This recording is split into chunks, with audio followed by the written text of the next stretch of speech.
নম্ৰতাৰ কাণ্ডৰ সৈতে AIUDFৰ লিংক নম্ৰতা বৰাৰ সৈতে কি সম্পৰ্ক আছিল বিধায়ক পুত্ৰ আনায়াতুল নিজৰ বাহনত যুৱতীলৈ মাজনিশা কিয় শ্বিলঙলৈ গৈছিল আনায়াতুল ৱাদুদ দুৰ্ঘটনা সংঘটিত হোৱাৰ পাছত কিয় পলায়ন কৰিছিল বিধায়ক পুত্ৰ ৰহস্য ঘন হৈ পৰিছে কনিষ্ঠ অধিবক্তা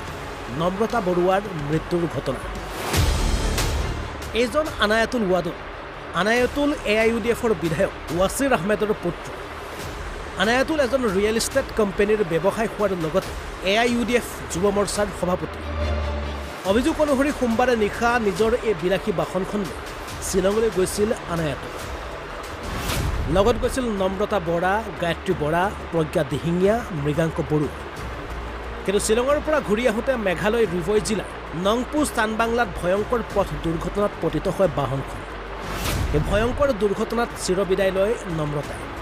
নম্ৰতা বৰাৰ ঘৰ নুমলীগড়ৰ কমাৰ গাঁৱৰ বচাপথাৰ গুৱাহাটী উচ্চ ন্যায়ালয়ত অধিবক্তাৰ প্ৰেক্টিছ কৰি থকা নম্ৰতাই গুৱাহাটীৰ ৰুক্মিণী গাঁৱৰ নেহা এপাৰ্টমেণ্টৰ চতুৰ্থ মহলত বসবাস কৰিছিল কিন্তু নম্ৰতাৰ আকস্মিক বিয়োগৰ পাছত নম্ৰতাৰ পিতৃৰ অভিযোগ দুৰ্ঘটনাৰ পাছত বন্ধু বান্ধৱীক ঘটনাস্থলীতে এৰি বাহন লৈ পলায়ন কৰিছিল বিধায়কৰ পুত্ৰই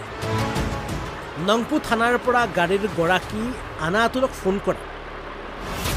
স্মাইল হক চৌধুৰী নামৰ চিপাঝাৰ যুৱকগৰাকী ড্ৰাইভাৰ বুলি আৰক্ষীৰ আগত হাজিৰ কৰায় ড্ৰাইভাৰটোক সুধিলে যে তুমি গাড়ী চলাইছিলে নে নাই তেওঁ ক'লে চলাইছিলোঁ তুমি সঁচা কথা কোৱা তুমি যদি সঁচা কথা নোকোৱা তেনেহ'লে মই তোমাক ইয়াত FIR লঞ্চ কৰি পেলাই তেওঁক মই এৰেষ্ট কৰাম যেতিয়া অলপ তেওঁক এৰেষ্ট কৰাৰ ভাবুকি দিলে তেওঁ তেতিয়া ক'লে যে হয় মই গাড়ী চলোৱা নাই মোক মালিকে গাড়ী চলাইছোঁ বুলি ক'বলৈ কৈছে আৰু যেনেকৈ ক'বলৈ কৈছে মই তেনেকৈ ইয়াত আহি কৈছোঁ মই গাড়ী চলোৱা নাই মালিকে নিজে গাড়ী চলাইছিল এতিয়া সেইটো এটা 2 নম্বৰ কথা প্ৰথম কথা হ'ল যে গাড়ীখন পলাই গুচি আহিছে এক্সিডেণ্ট কৰি এনেকুৱা এটা চিৰিয়াছ কণ্ডিশ্যন কিজন এক্সিডেণ্ট কৰি গাড়ীখনে যদি লগে লগে ভাল হস্পিটেলত যদি ভৰ্তি কৰিলেহেঁতেন নিশ্চয় তাই ট্ৰিটমেণ্ট এটা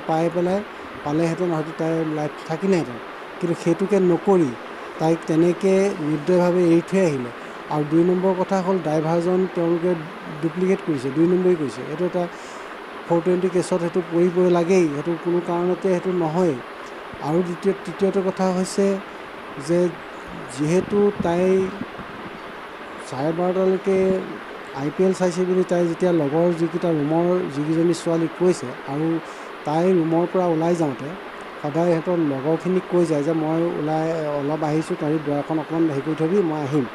নিজৰ দুৱাৰখন লক কৰি যায় নিজৰ দুৱাৰখন খোলা আছে আৰু নিজৰ আইফোনটো তাত থৈ আহিছে আৰু সোণৰ যিটো পাথৰ লগোৱা আঙুঠি এটা আছিলে সেই আঙুঠিটো গাঁৱত আছে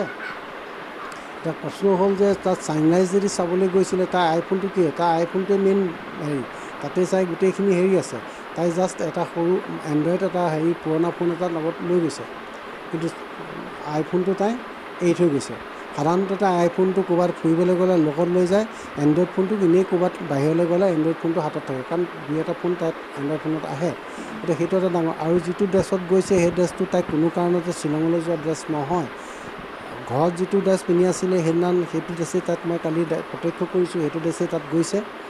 গতিকে যিজনী ছোৱালী মোৰ নিজৰ সন্তান হিচাপে মই জানো যে তাই অকণমান ওলাই গ'লেও তাই পোছাক ড্ৰেছ কোডটো খুব ভাল ধৰণে মেইনটেইন কৰে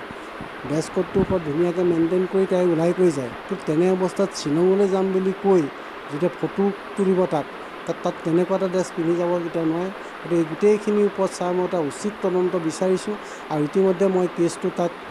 নংপু থানাত মই FIR দিছোঁ কালি FIR দি তাত তেওঁলোকে এনকুৱাৰী কৰিম বুলি কৈছে আৰু আজি মই অসমৰ দিছপুৰ থানাত মই কেছটো দিছোঁ ৰেজিষ্টাৰ কৰিবলৈ মই FIR প্ৰদান কৰিছোঁ আৰু কেছটো মই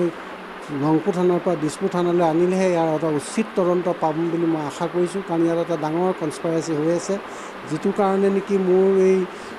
ছোৱালীজনী অকালতে প্ৰাণ হেৰুৱাব লগা হ'ল বহুত আশাৰে মই তাইক এইটো লাইনত মই পঠাইছিলোঁ তাই যিহেতু ক্ৰিমিনেলৰ লাইনত তাই ওকালতি কৰিব আৰম্ভ কৰিব বিচাৰিছিলে ক্ৰিমিনেলৰ সেইটোতে তাই চাইছিলে গতিকে মই ভাবোঁ যে তাইৰ ওপৰত কিবা এটা ক'ৰবাত নহয় ক'ৰবাত কিবা হয়তো ষড়যন্ত্ৰ হৈছে গতিকে সকলোকে কিবা এটা জেৰা কৰি এটা সঠিক তদন্ত কৰক তাৰ উচিত যাতে দুখীয়ে উচিত শাস্তি পায় তাকে মই কামনা কৰিছোঁ গাড়ীখনৰ আয়াতুল্লাহ ৱাদুদ্দৰ আছিলে নিজে ড্ৰাইভ কৰি গৈছিলে পিছত তেওঁ নিজে কৈকে আহিলে যে মই নিজে ড্ৰাইভ কৰিছিলোঁ প্ৰথমতে মিছা মাৰিছিল বেলেগ এটা ড্ৰাইভাৰ বনাই লৈ গৈছিলে এতিয়া আৰক্ষীৰ তদন্তৰ অন্ততহে পোহৰলৈ আহিব